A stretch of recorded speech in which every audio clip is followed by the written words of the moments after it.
இன்னைக்கு அம்மாவுடைய பிறந்த நாள். எல்லாரும் ஹாப்பியா இருக்கோம். ஹாப்பியா கொண்டாடணும். அம்மாவுடைய செஞ்சதெல்லாம் நிறைய சொல்லணும்னா கொஞ்ச நெஞ்சம் இல்ல. இன்னைக்கு ஒரு நாளே பத்தாது.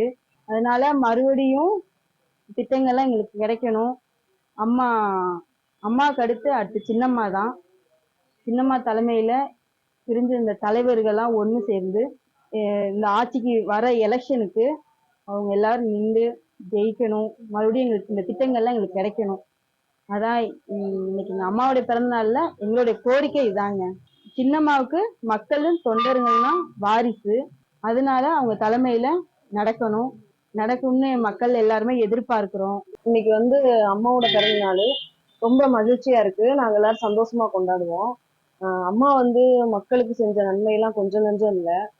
அம்மா பஸ் ஸ்டாண்ட்ல தாய்ப்பால் ஊட்டும் அறை அறிமுகப்படுத்தி வச்சாங்க. அதுவும் நடைமுறையில இருந்துச்சு. அதே மாதிரி மிக்ஸி, கிரைண்டர், ஃபேன் எல்லாமே கொடுத்தாங்க. பெண்களுக்கு முக்கியமா பார்த்து பார்த்து பண்ணாங்க. இந்த திட்டம்லாம் இப்ப எல்லாமே திமுக ஆட்சி வந்தனால முடங்கி போய் கிடக்கு.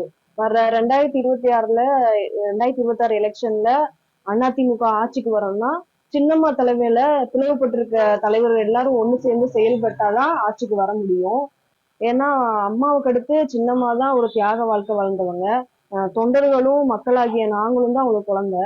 இன்னைக்கு அம்மா பிறந்தநாளை முன்னிட்டு சின்னம்மா தலைமையில பிரிஞ்சிருந்த தலைவர்கள்லாம் ஒண்ணு சேர்ந்து ஒன்றிணைந்த கழகமா செயல்படணும்னு நாங்க வேண்டுகோள் விடுத்துக்கிறோம். இன்னைக்கு அம்மா அவர்களின் பிறந்த நாளான இன்று கழக நிர்வாகிகளும் பொதுமக்களும் ஒரு உறுதிமொழி ஏற்போம். இந்த கட்சி 100 ஆண்டுகள் நான் இல்லை என்றாலும் இந்த கட்சி இருக்கும் என்று அம்மா அவர்கள் சட்டசபையில் தெரிவித்தார்கள். ஆனால் இன்று பார்த்தீங்கன்னா 4 பிரிவுகளாக இந்த அம்மா அவர்களின் கட்சி இருக்கிறது.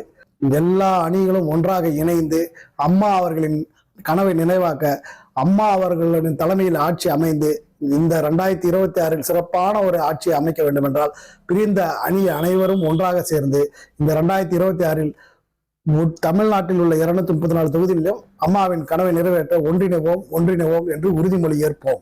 இன்று புரட்சி தலைவி அம்மாவுடைய பிறந்தநாள் அன்று நாம் ஒரு சபதம் ஏற்போம். நம்மளுடைய நிர்வாகிகளும் தமிழக மக்களும் சேர்ந்து இணைந்து அந்த சபதத்தை நிறைவேற்றுவோம். 2026 அன்று சட்டமன்ற எலெக்ஷனில் நம்மளுடைய அணி 4ஆக பிரிந்து இருக்கிறது. அந்த 4 அணிகளும் ஒன்றிணைந்து அம்மா தலைமையில் நல்லாட்சியை அமைப்போம்.